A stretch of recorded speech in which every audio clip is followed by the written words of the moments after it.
Bonjour à tous et bienvenue dans un nouvel épisode de Chillcast, le podcast qui se doit d'être chill.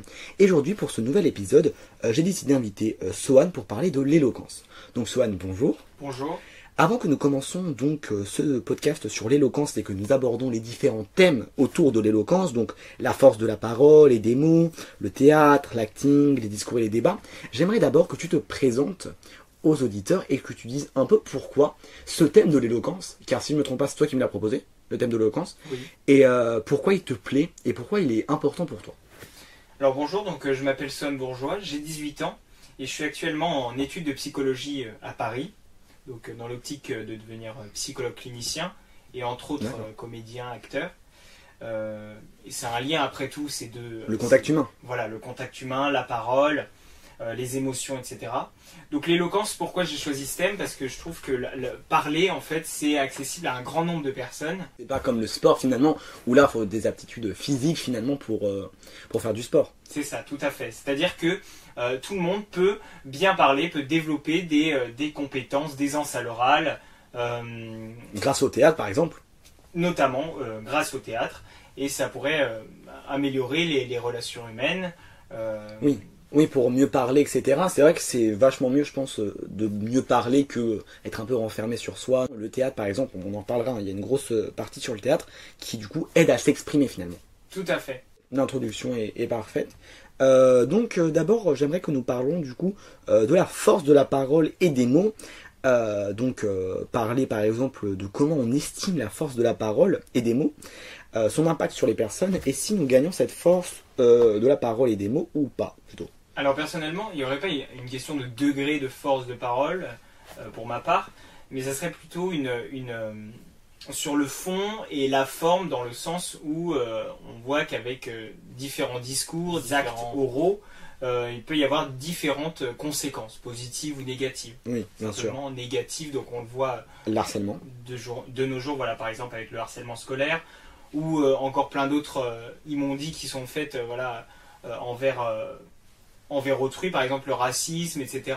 Sont des choses qui montrent que l'abus de la parole et des mots. Et des mots, notamment, voilà.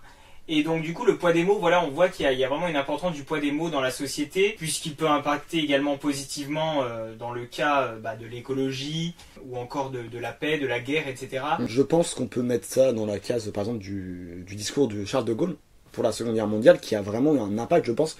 Ces mots ont vraiment aidé.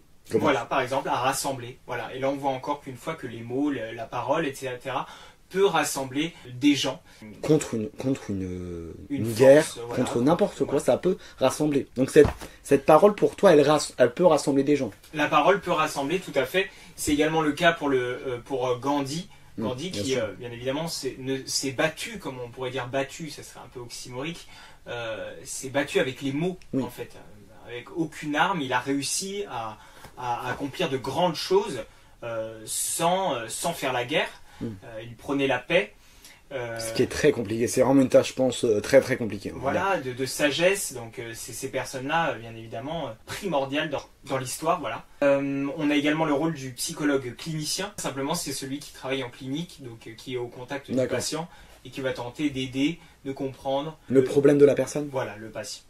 Donc le psychologue, du coup, en l'occurrence, travaille avec les mots. Son outil de travail, c'est simplement sa parole, sa force des mots, pouvoir trouver l'élément défaillant, le problème de la personne. Et en fait, c'est vraiment quelque chose de très précis. Est-ce qu'on pourrait catégoriser ça un peu comme un médecin de la tête? Voilà, simplement, vulgariser, on peut...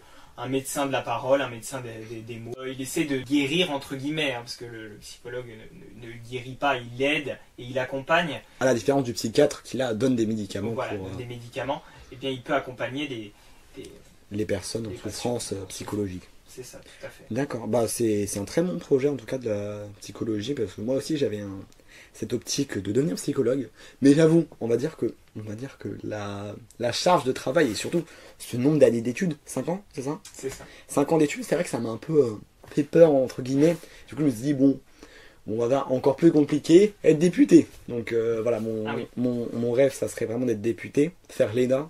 Encore une fois, une force de la parole qui est Oui, mise en bah oui, avant. Voilà. bien sûr. Alors ça, au niveau de la politique, on va pas parler de la politique directement, mais je pense par exemple des personnes comme les députés, etc., qui font des discours et des débats, bah, ça rentrera clairement dans notre catégorie discours et débats du quatrième thème. Mais oui, cette force de la parole, je suis d'accord avec toi on la gagne cette parole et qu'elle n'est pas ancrée en nous. Innée, ouais. Oui. Non, elle n'est pas innée. En fait, tout le monde peut apprendre à développer son expression verbale.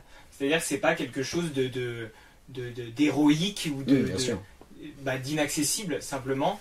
C'est vraiment de l'apprentissage. De l'entraînement. De l'entraînement, tout comme le sport, voilà. On peut faire des entraînements simples, mais Bien sûr. qui peuvent être très drôles. Bien sûr. Par Alors, exemple, je vais vous citer une phrase que je vous invite à réaliser. Petit pot de beurre, quand des petits pots de beurre riseras-tu? Je me des petits pots de beurre riserai quand tous les petits pots de beurre ce seront des petits pots de beurre risés. c'est parfait. Voilà, par exemple, donc ça on le fait tous les matins, des exercices verbaux. Tu le fais tous les matins? Non, moi je ne fais Ça pas doit ça. être pas mal. Non, mais je pense des gens peut-être le font tous les matins. Oui, mais voilà, tout entraînement est bon à prendre. La position, on n'en parle pas assez, la position De la bouche. de la bouche, mais également du corps. Ah, bien sûr. Mais c'est sûr qu'en debout, on a plus d'aisance à l'orage, je pense. C'est ça, debout, par exemple les mains croisées, en fait ça empêche la respiration. Ah, En fait, d'accord. simplement, le fait d'être debout, bien ancré, droit, ça permet le passage de l'air et donc le Très important gonflement. pour la parole finalement. Voilà, le gonflement des poumons, voilà, donc c'est primordial et d'être à l'aise. Merci beaucoup pour ces quelques mots sur la force de la parole, etc. Mais du coup, j'avoue, j'aimerais bien faire un petit parallèle, car j'ai regardé le film de l'Abbé Pierre, sur l'Abbé Pierre plutôt. Je sais pas si tu l'as vu. Très intéressant. Très intéressant parce que vraiment, il a fait en soi une allocution. Alors c'est pour ça que je le mets pas dans les discours, je mettrais plutôt ça dans les allocutions, dans un appel à l'aide. Finalement, c'était vraiment un appel à l'aide où il demandait aux gens de rapporter des couvertures pour un hiver qui était glacial, où les personnes n'avaient plus de maison, etc.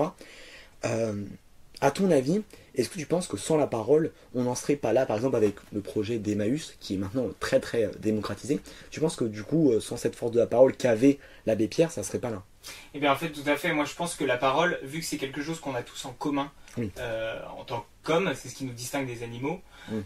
et bien en fait, en appelant à la charité, comme fait l'abbé Pierre, les Restos du Cœur également, les Emmaüs, les gens vont se réunir autour d'une faculté, d'une valeur commune, qui est la parole. Bien sûr. C'est-à-dire que tout le monde va se réunir, ils vont être tous happés par ce discours qui va les toucher, et donc du coup forcément ça invite l'humain, entre guillemets l'humanité, à se réunir autour de ce discours qui est Non mais vraiment, parce que vraiment ce film vraiment est très touchant. ouais, non, mais vraiment c'est bon. Là on fait un petit parallèle par rapport au monde du cinéma, mais vraiment je pense que ces discours, ces allocutions, vraiment ça a vraiment quelque chose qui marque l'histoire finalement.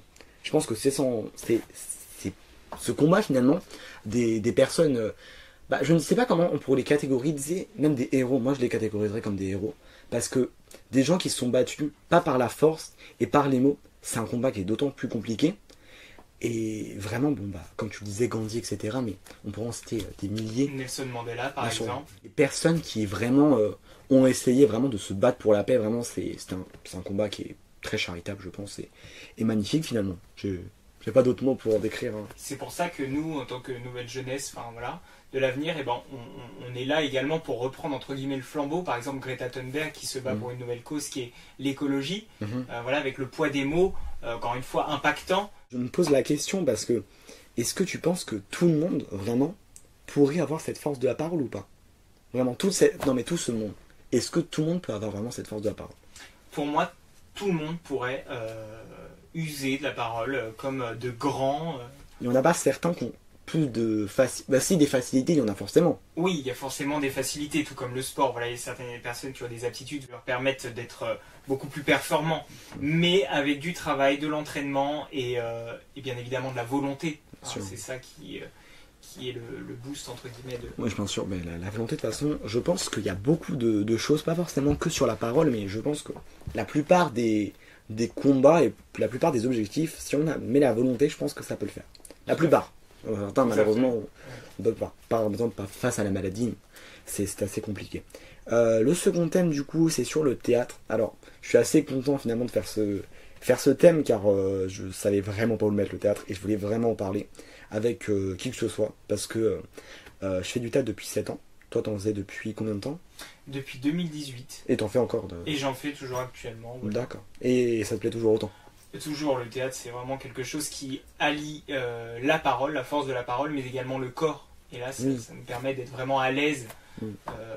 Je pense vraiment que c'est vraiment ça qui m'a aidé à sortir de cette timidité, ce renfermement de la parole, finalement peut-être d'avoir peur de s'exprimer, peut-être. Le théâtre, sans ce théâtre, je pense que je serais pas en train de faire un podcast, tu vois.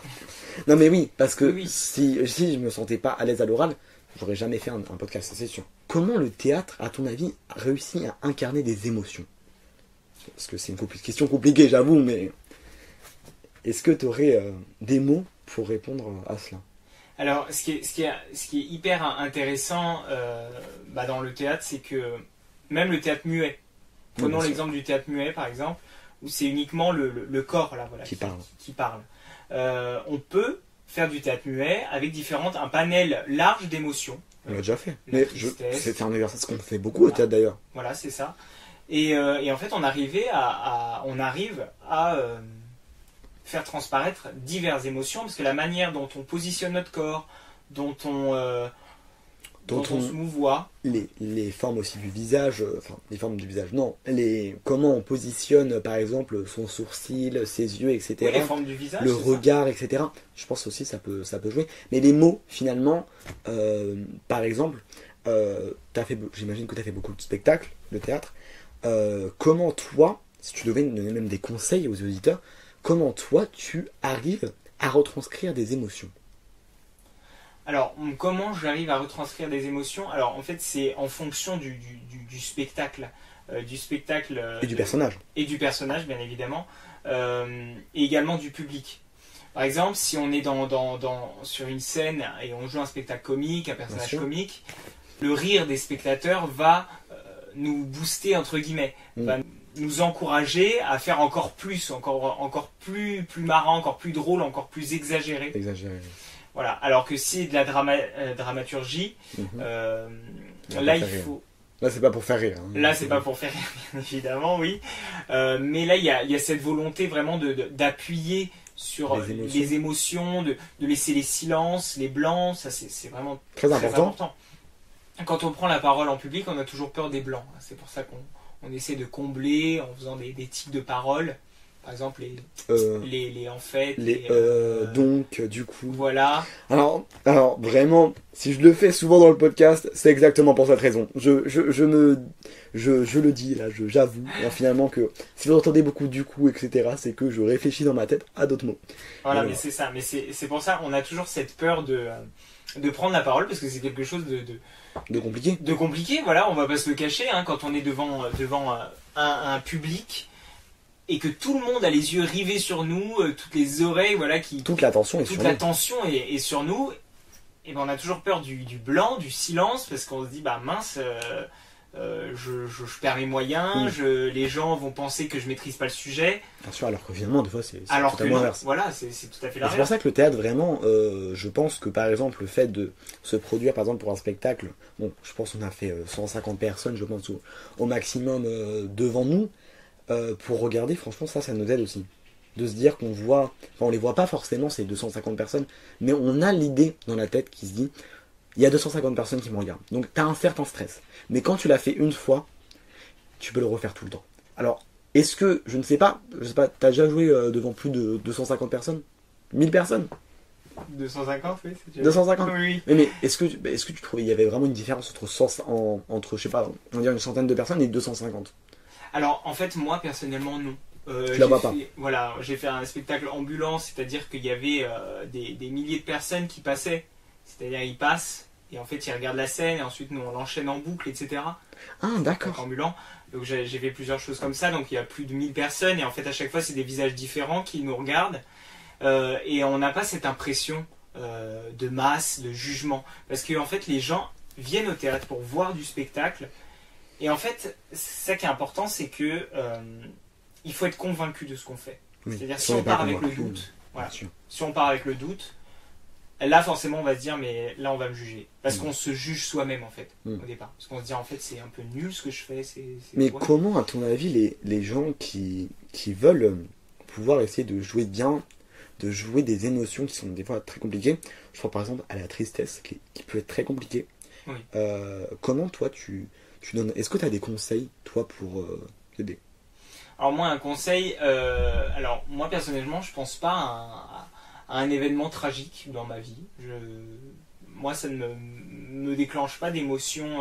Mais ça peut aider certaines personnes. Ça peut aider certaines personnes. Il y en a certains, moi je connais des comédiens qui le font, voilà, qui pensent au deuil d'une. Moi je le fais pour ne pas rire. Voilà. Non mais chacun. Non mais oui tout à fait. Il y en a d'autres, bah voilà, ils mettent simplement des gouttes sur les yeux. Non mais c'est mais vrai. non, mais oui, ça peut. Voilà. Ça peut aider, mais vraiment. Ça peut aider parce que ça développe après, voilà. Moi je pense au personnage vraiment, je crée l'identité du personnage. Rencontrer ce personnage. Voilà, rencontrer son personnage. Je fais clairement sa carte d'identité. Ça veut dire, voilà, qu'est-ce qu'il a eu dans sa famille, pourquoi il a ce visage si marqué, pourquoi il se pose comme ceci, voilà, etc. Et en fait, en créant toute cette histoire, bah, en fait, on va être un peu, comment dire, attaché à ce personnage. Et on développer des sentiments. Développer des sentiments pour ce personnage. Et on va, en fait, voilà, développer simplement les sentiments qui sont associés à celui-ci. Non mais oui, mais c'est sûr. Après, le théâtre, c'est vrai que les premières séances de théâtre, ça peut être très compliqué. Parce qu'on découvre quelque chose, peut-être... Alors, ça dépend qui va au théâtre pour les premières fois, mais par exemple, si on est quelqu'un de timide et qu'on va dans les premières fois au théâtre, on va découvrir une nouvelle personnalité, une nouvelle... pas identité, on va pas aller jusqu'à là, mais un nouveau sens qu'on n'a pas l'habitude d'utiliser. La parole, il y a beaucoup de gens, ils pensent que ce sens, c'est un sens comme un autre, qui n'est pas forcément si important que ça. On parle tous les jours, mais finalement la parole, c'est peut-être pas si important que ça. Et moi, je suis pas d'accord. Parce que la parole, si on n'a pas la conviction, si on donne pas une certaine intention dans cette parole, eh bien on peut pas convaincre les gens. Et si par exemple, je sais pas, dans la vie de tous les jours, on doit négocier par exemple avec quelqu'un pour un prix. Je sais pas, par exemple tu veux négocier pour 1 kilo de tomates. Si tu as envie de négocier, si tu es convaincu dans ta parole, ça sera beaucoup plus facile. Et la personne le sentira et on aura plus de facilité dans ça. Et c'est vraiment le théâtre, je pense, qui est vraiment très important. Je sais que beaucoup de personnes le font du théâtre, mais quand ils sont tout petits, parce que j'ai connu beaucoup de personnes qui faisaient du théâtre, qui ont arrêté. Et ben, en soi, si vous n'aimez pas par exemple les profs, etc., bon, c'est possible. Hein, on peut ne pas forcément adhérer finalement à un certain prof, une certaine prof, etc. Mais trouvez-en un autre. Trouvez un autre instituteur. Ouais, un autre instituteur, une autre association. Oui, je comprends. C'est parce que un nouvel endroit. Voilà, c'est ça. La parole, c'est pas individuel. Et c'est ça, on a tendance à l'exclure, ce fait qu'il y a le collectif en fait, qui joue énormément sur la parole. Oui, certes, on a la parole, on peut parler seul dans sa chambre, etc. Chacun l'a, c'est personnel, mais avant tout, le théâtre, c'est... oui, c'est vraiment... C'est le collectif, c'est vraiment l'esprit d'équipe. C'est comme une équipe de sport. Moi, franchement, j'associe ça à une équipe de sport. Si on est entouré de bonnes personnes qui vont faire évoluer nos compétences orales, voilà, finalement, c'est un peu ça. Eh bien, on va progresser. Et on sera dans un cadre bienveillant. Donc, du coup, ça... Mais c'est sûr, parce que je pense que les personnes ne s'en rendent pas compte, ceux qui ne font pas de théâtre, mais il faut savoir qu'au théâtre, vraiment, les gens qui sont là, c'est vraiment des personnes, les personnes, je pense, que j'ai vues les plus gentilles, les plus good vibes, voilà, j'ai envie de dire. Parce que vraiment, ces gens-là, on n'est pas là pour juger. On est dans un autre temps. On est dans un monde parallèle où le terme gênant, le terme malaisant n'existe plus. Qui est maintenant aujourd'hui, ok, une personne qui veut essayer d'incarner une émotion, on va dire ah non mais t'es gênant, etc. Voilà, le théâtre, on n'a pas cette chose et on est vraiment très très soudés. Et c'est parce qu'on est à nu, en fait, on se retrouve voilà dans un groupe de théâtre par exemple et tout le monde est au même stade. On est tous égaux. Oui, c'est-à-dire que voilà on dit bah voilà mais dans quoi on s'est embarqué, on est dans le même bateau et donc du coup voilà on va pas juger parce qu'on va forcément entre guillemets passer juste après pour les exercices de théâtre. Non mais c'est sûr vraiment. On crée on voit des personnes qu'on n'a pas forcément l'habitude, je sais pas, de voir au collège, au lycée. C'est ça. Des personnes par exemple, comme toi par exemple que j'ai découvert, bon, au théâtre, bon, c'est un peu plus compliqué que ça, mais finalement au théâtre, on va dire, pour simplifier la chose. Léa, que j'ai découvert au théâtre, etc. Liana, bref, d'autres personnes, etc. Des personnes qui vraiment ont une force de la parole qui a été développée avec des années et avec qui c'est tellement sympathique, tellement agréable de parler, car en fait ils sont joyeux. Parce qu'en fait j'ai l'impression que le théâtre ça rend joyeux finalement. On peut pas être triste quand on va au théâtre. C'est pour ça que moi quand je vais pas bien, etc., je vais pas me dire non mais je me sens pas assez bien pour aller au théâtre. Non, je vais au théâtre parce que je me dis je vais aller mieux, etc. Parce que j'en ai vu des personnes qui se sentaient pas bien peut-être au début de la séance, mais j'ai jamais vu quelqu'un qui était triste à la fin de la séance. Même si des fois on a fait des exercices peut-être qui nous plaisaient pas. Il y a des exercices qui nous plaisent pas, mais bon, on les fait et peut-être ça nous aide dans un certain sens. Parce que c'est se retrouver avec sa propre humanité. Bon, ça paraît un mot hyper élaboré, mais pas du tout. C'est en fait, au théâtre, c'est beaucoup d'émotions, beaucoup de jeux, sentiments humains, je sais pas comment dire. Oui, c'est-à-dire en fait c'est des hommes qui se réunissent avec un grand H, hein, bien sûr. Oui, bien sûr.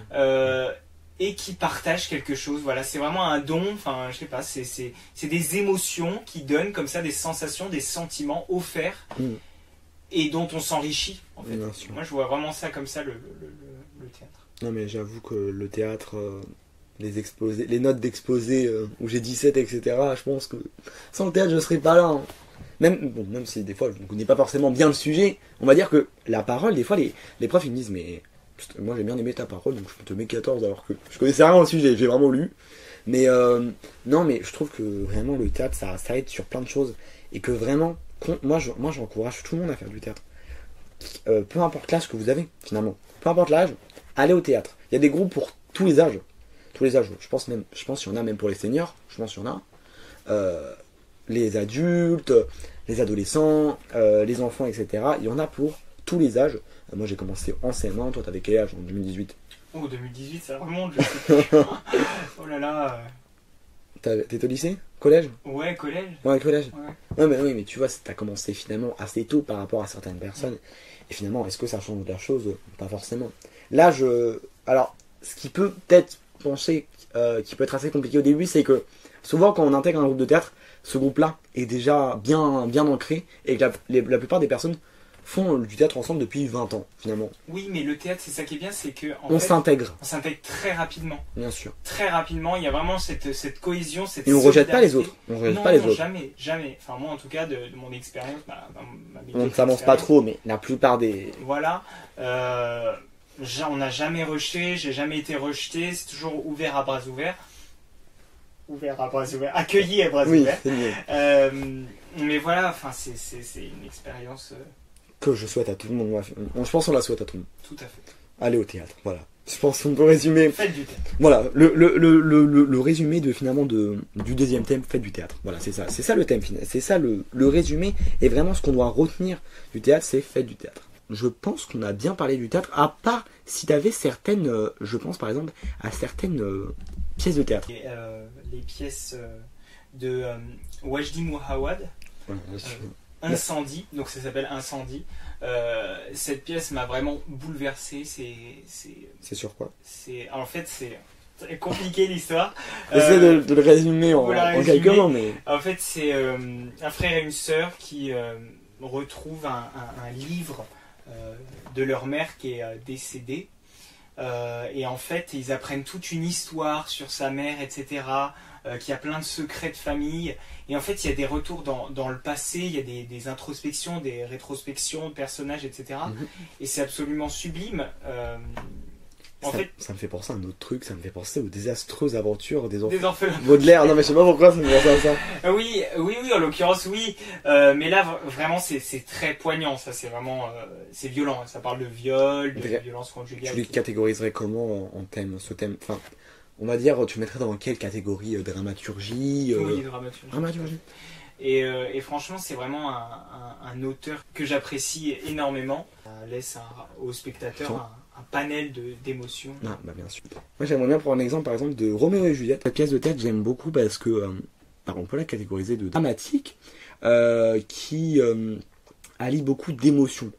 On a le thème de l'amour, qui est très bien représenté finalement, avec cet amour impossible finalement, et aussi cet aspect de fatalité, car pour un peu spoiler, bon, je pense que tout le monde connaît la fin finalement, que Juliette meurt à la fin. Et vraiment, cette notion de fatalité aussi est présente. Donc encore une fois, panel d'émotions, etc. Et j'ai beaucoup aimé cette pièce de théâtre que j'ai pas forcément eu l'occasion de voir en vrai. Je l'ai lu, mais j'ai pas forcément eu l'occasion de la voir. Après, il y a aussi les comédies musicales. Excellent, j'adore les comédies musicales. Enfin, je trouve que c'est visuellement, en tout cas, magnifique. Et ça allie, encore une fois, énormément d'émotions. Par exemple, on a West Side Story. Qui a été adapté en film il y a récemment. Voilà, par Steven Spielberg. On a par exemple de l'amour, de la joie, de la tristesse également, mais également des valeurs fortes comme le racisme à l'époque. Et visuellement, c'est extraordinaire. Non, j'ai pas eu l'occasion de le voir en film, mais il faudra vraiment que je le regarde parce qu'il me tente vraiment ce film. Tu vois, j'ai pas l'habitude de voir les comédies musicales là, mais bon, il y en a certaines. Mozart, l'Opéra Rock et Notre-Dame de Paris, c'est vraiment les deux comédies musicales que j'aimerais.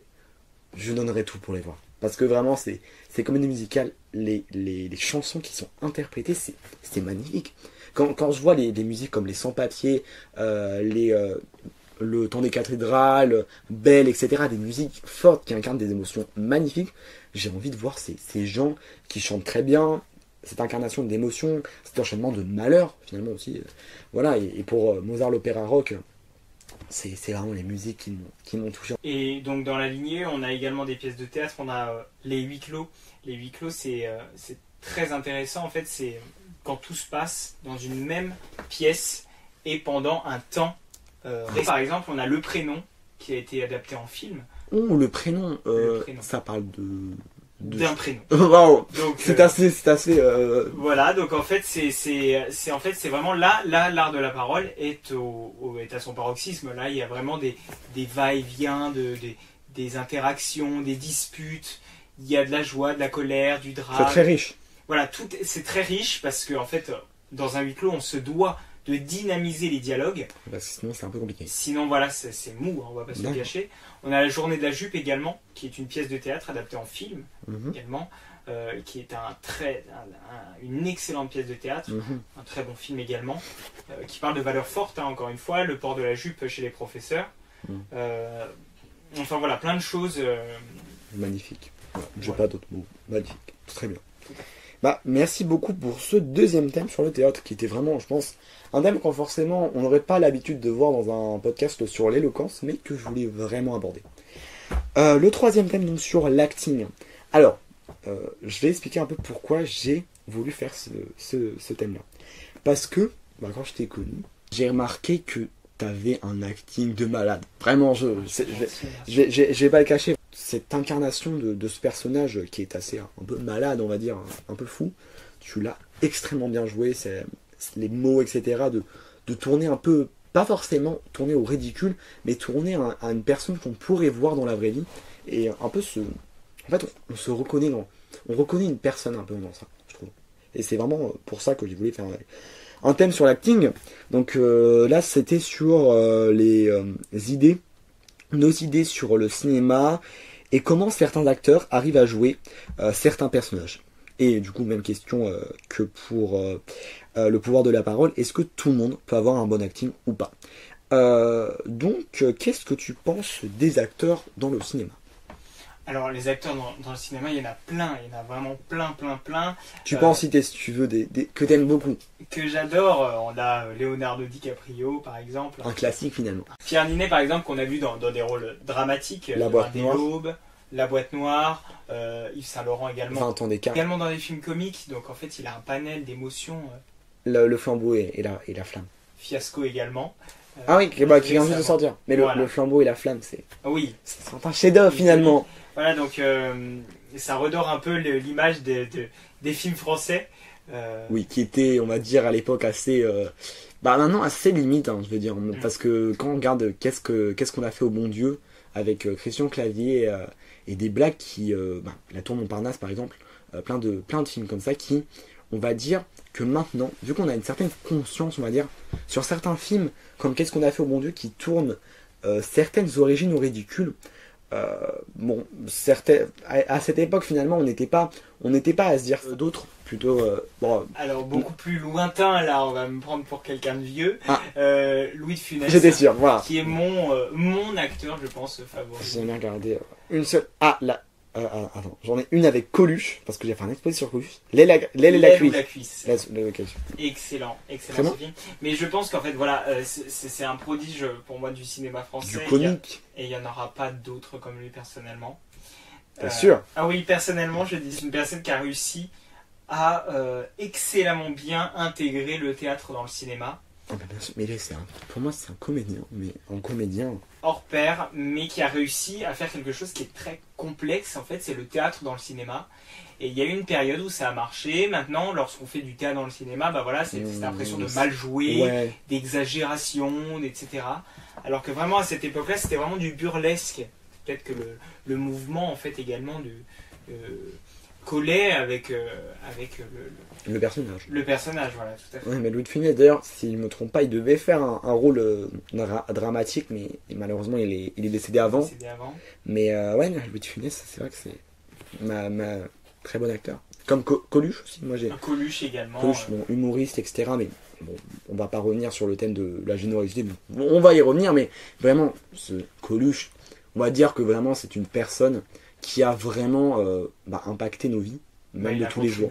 Non, mais en fait, par contre, je pense qu'on ne rend pas du tout assez de gratitude à des personnes comme Coluche, car cette personne, il était un excellent acteur, un excellent humoriste, un excellent comédien, un excellent humaniste, j'ai envie de dire.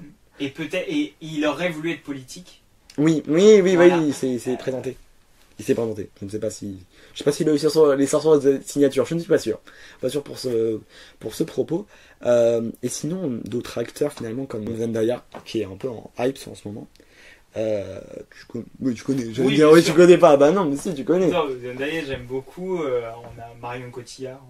Cotillard. J'adore, qui est française. Voilà, on dit qu'elle est française, même si elle produit aux États-Unis également.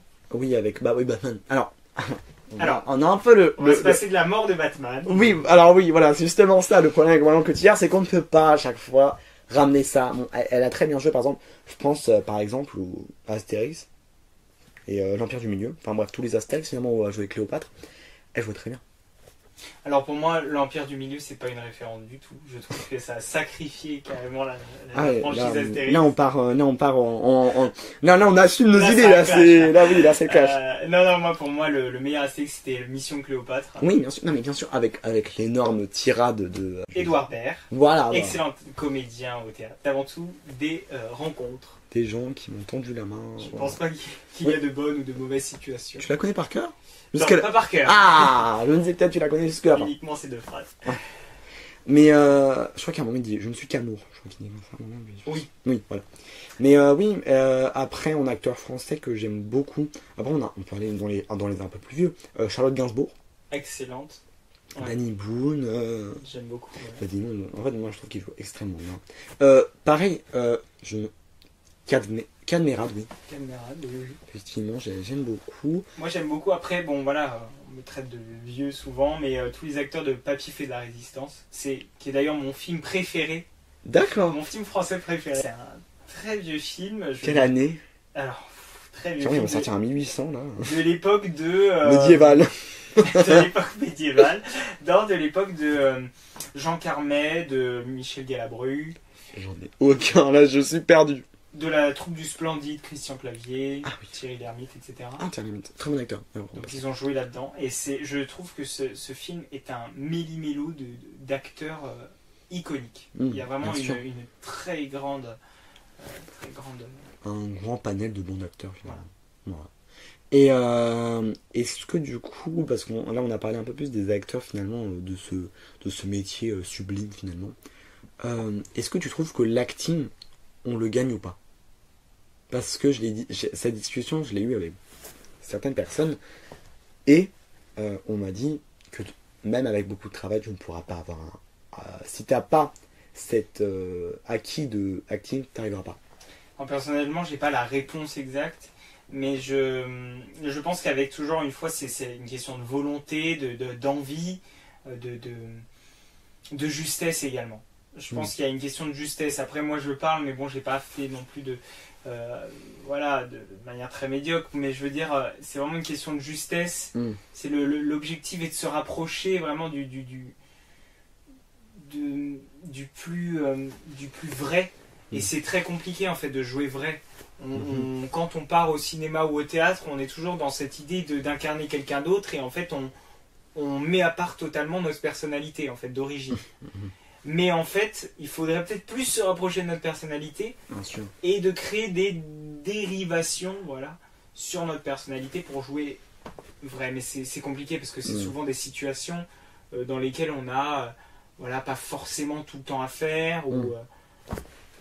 Voilà. Très bien. L'acting, vraiment, il y a vraiment des gens qui vraiment me fascinent sur leur capacité à créer un personnage. Mais ouais, l'acting, vraiment, c'est très, très important, sinon on n'aurait pas des films sublimes, car les réalisateurs et les acteurs ont des rôles aussi importants. Après, on peut penser aussi aux maquilleuses, etc., qui ont un rôle qui n'est pas assez reconnu, je pense. On va se dire par exemple, là on sort un court métrage, on a organisé une maquilleuse, on va pas forcément penser à elle, alors que franchement j'ai rencontré une maquilleuse, etc., qui est encore en début, mais finalement elle a fait une cicatrice, bon tu l'as vu, qui était magnifique, qui était splendide, et vraiment cet aspect aussi de créer un univers et vraiment une certaine vérité dans les actes, etc., des personnages. C'est vraiment très beau. C'est pour ça que tous les métiers du cinéma contribuent. Mais bien sûr, en fait, les producteurs, mais vraiment, je pense que c'était tellement les costumiers, etc., ceux qui font les décors. En fait, il n'y a toujours pas le César du maquillage. Ah, il n'y a pas Il n'y a pas le César du maquillage, si. Non, je pense pas. Non, je crois pas. César les VFX, dans les effets spéciaux, je crois. Ah oui. C'est intégré. Il n'y a pas de César de décorateur non plus. Ça, je sais pas. De réalisateur, il y en a pas. Attention. Le réalisateur, on va mettre en avant. Les acteurs, oui, mais les maquilleuses, etc. Alors que des fois, ils travaillent même plus que certains postes qui sont assez reconnus. C'est assez triste d'ailleurs. Parce que, par exemple, je pense par exemple à Charlie et la chocolaterie, qui a une maquilleuse qui a dû faire un travail de dingue. Je pense à Violette, qui doit être toute violette à un moment. Enfin, sans la maquilleuse, on n'aurait pas eu ce... On parle du nouveau non, Timothée Chalamet. Non, on parle celui de Tim Burton. Vraiment, il a fait un travail exceptionnel. Johnny Depp aussi avec son acteur, etc. Après, moi, je parlais de l'ancien. Tout premier. Ah oui, le tout 1950, je sais plus. Le tout premier, là, c'était vraiment uniquement du maquillage. Après, il y a eu des effets spéciaux avec celui de Tim Burton qui l'a remasterisé. C'est juste parce que j'avoue, moi, c'est vraiment ça qui me frappe à l'œil quand je vois ça. Mais oui, après, il faudrait que je le regarde. Il y a plein de films. Il est génial le truc. Faudrait que je le regarde. Très bien. On a bien discuté du coup de l'acting. Là, en fait, on a fait. Bon, on va dire qu'on a plus parlé du monde du cinéma, etc. Mais on peut faire un petit thème, etc. Parce que. Digression. Oui. On a abordé maintenant notre 4e thème. Donc, notre dernier thème. Après l'outro, malheureusement. On ne peut pas faire un podcast de 2 heures. Ça serait un peu long, je pense, pour les auditeurs. 4e thème, du coup, sur les discours et les débats. Pourquoi les discours et les débats sont importants? Et on peut l'illustrer avec des exemples tels que les débats politiques et les meetings. Alors, par exemple, le 9 juin, il y a eu les élections européennes. Oui. Donc, voilà. On n'a pas les résultats parce que là, on filme, comme vous l'avez vu sur Instagram, là, on est en différé. Le 4 juin. Non, en différé. Bon, on sera en très gros différé parce que ça sort en septembre. Hein. Oui, donc il y a eu les élections européennes le 9 juin. Et enfin, encore une fois, et ben voilà, tout le. J'ai regardé 6 heures de débat.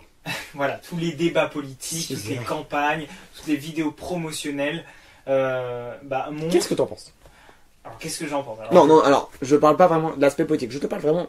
On est sur le thème de l'éloquence. Donc, vraiment, si on se concentre vraiment sur cette force à persuader, qu'est-ce que t'en penses? Est-ce que tout le monde, toutes les personnes qui se présentent ont cette force ou t'en as certains que tu trouves? On ne citera pas de nom, mais par exemple, est-ce qu'il y en a certains que tu trouves qui ont moins de force que certains? Qui sont moins forts en parole, en éloquence que certains? Il y en a toujours certains qui vont fausser leur débat ou qui vont annuler leurs propos par exemple en étant soit agressif, une perte de patience, etc. Cette perte de patience, pour toi, elle n'est pas justifiée. Les pertes de patience ne sont pas justifiées parce qu'en fait, l'objectif des discours politiques, ben, c'est d'amener au débat. Et en fait, c'est de faire parler les gens. Et de dire son opinion. Donc la perte de patience ne doit pas s'excuser en fait, elle ne doit pas être justifiée. Après, est-ce que si on... Je pense par exemple, j'avais vu un extrait, si on parle plutôt de... Si par exemple on dit quelqu'un qui est raciste, etc., qui a une certaine... comment dire, un certain blasphème entre une autre personne, est-ce que tu trouves que, bah, on va dire le pétage de câble est justifié? Oui, on peut comprendre, bien évidemment. Là, c'est lorsqu'on porte atteinte à autrui. Et là, c'est parce que la vie privée, en fait. Voilà, c'est ça, la vie privée. Donc ça, il n'y a pas de souci. On comprend totalement l'énervement. Mais le fait du débat, l'objectif du débat politique, c'est d'avant d'ouvrir le débat. C'est-à-dire que chacun va pouvoir exprimer sa propre parole, sa propre pensée. Et en fait, à travers la politique, on peut voir qui se défend le mieux, qui a le plus d'arguments, etc. Qui parvient à mieux manier son programme. Et au contraire, c'est pas la personne qui va avoir le dernier mot et qui va hausser le ton, en fait, qui va gagner. Mais bien sûr, c'est sûr que les gens préfèrent voter pour quelqu'un qui arrive à parler qu'une personne qui bégaye, c'est sûr. Voilà, c'est ça, mais même une personne qui hausse le ton ou qui impose son idée, non. Au contraire, le débat politique, c'est être ouvert à toute proposition, à toute critique, voilà, à tout contre-argument, et c'est de parvenir à pouvoir les manier pour pouvoir les désorienter. Je t'avoue, je veux faire de la science politique, parce que ce qu'on voit sur Internet, c'est pas la vérité, forcément. On en parlait d'ailleurs avec Léa sur l'école et les médias, sur les réseaux sociaux, et donc voilà. Les meetings, t'en penses quoi? Les meetings, alors pour moi c'est un vrai centre de réunion, de confrontation de la parole. C'est le peuple avec le parti. Ah oui, ok. C'est-à-dire que qui vont pouvoir s'interroger sur ce parti, pourquoi je fais partie de ce parti. Ils vont même se poser des questions sur eux-mêmes. Pourquoi en fait je suis attaché à ce mouvement. Ça va peut-être conforter leurs idées ou au contraire, leur dire que faut vraiment pas voter pour. Voilà. Donc voilà, et le meeting, bien évidemment, c'est quelque chose de grandiose, c'est un spectacle, ça montre le pouvoir entre guillemets du parti. C'est vrai que les discours et les débats, on en a parlé un peu en tout début de podcast avec l'allocution l'appel du Charles de Gaulle. Du 18 juin. Exactement, etc. qui frappe, etc. Je pense au discours par exemple de Martin Luther King. I have a dream. I have a dream. Mais en tout cas, je pense qu'on a fini sur ce thème. Je voudrais résumer un peu, faire un résumé, un peu une conclusion finalement de tout ce qu'on a dit. Donc par rapport déjà à la force de la parole, donc Swan exprimait vraiment cette idée du coup qu'on ne la gagne pas. Tout le monde peut l'avoir. Du coup, si on la gagne, on la gagne avec l'entraînement, bien etc. sûr. C'est accessible à tous. D'ailleurs, si vous souhaitez, on aura, je pense que ça sera posté déjà d'ici un moment, mais un exercice d'entraînement théâtral sera posté sur la chaîne Chillcast sur Instagram et TikTok. Donc après, sur la force de la parole, le théâtre, etc., on a pu citer pas mal d'œuvres, je trouve, théâtrales, comédie musicale, etc. L'acting, pareil, avec des œuvres très belles, je pense qu'on a parlé par exemple de Charlie et la chocolaterie et diverses œuvres. Des acteurs aussi splendides, on va dire. Et pour les discours et les débats, on a pu un peu discuter finalement de cet impact des idées et de pouvoir convaincre les gens par rapport à leurs propos, etc. Alors, merci déjà. Je pense que je peux te remercier déjà d'avoir accepté ce podcast, parce que pour t'avouer, tu as été dans les premiers des personnes que je voulais faire un podcast, parce que quand j'ai créé ce podcast, je me suis dit, en fait, j'ai eu une liste directement qui s'est créée. T'étais dedans.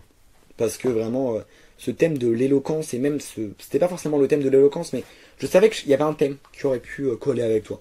C'est gentil. Donc vraiment, merci, en tout cas. Je te remercie d'avoir joué le jeu, parce que c'est sûr que c'est pas un jeu, on peut penser que c'est facile, mais finalement, non. On s'adresse à personne. On s'adresse, oui, si, à nous deux, on fait une discussion, mais on sait que d'autres personnes vont écouter. On a toujours peur de la malinterprétation des propos aussi. On a vraiment peur de tout ça, et donc cet exercice est très difficile. J'espère que tu as apprécié. Oui. Je remercie aussi les auditeurs. Avant de clôturer ce podcast, je vous ferai un petit mot à la fin, mais j'aimerais, si tu as un petit mot pour les auditeurs, et voilà, je te laisse. Eh bien, merci beaucoup, ce fut un moment très agréable, en compagnie de Ruben. C'est moi. Donc voilà, il y a eu une superbe ambiance, et merci encore à vous de nous avoir écoutés. Eh bien, merci beaucoup, Swan. Maintenant, je vous dis à la prochaine fois.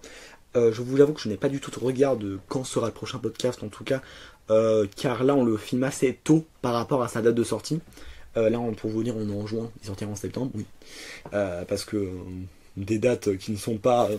Bref, très mauvais agenda de ma part, mais bon. Donc vraiment, merci à tous. J'espère que ce troisième podcast... Oula, je ne suis pas sûr que ça sera le troisième podcast qui sortira, mais bref. Que ce podcast vous aura plu et qui vous aura instruit et qui aura été bénéfique pour vous. En tout cas, merci beaucoup et on se retrouve bientôt pour un prochain podcast.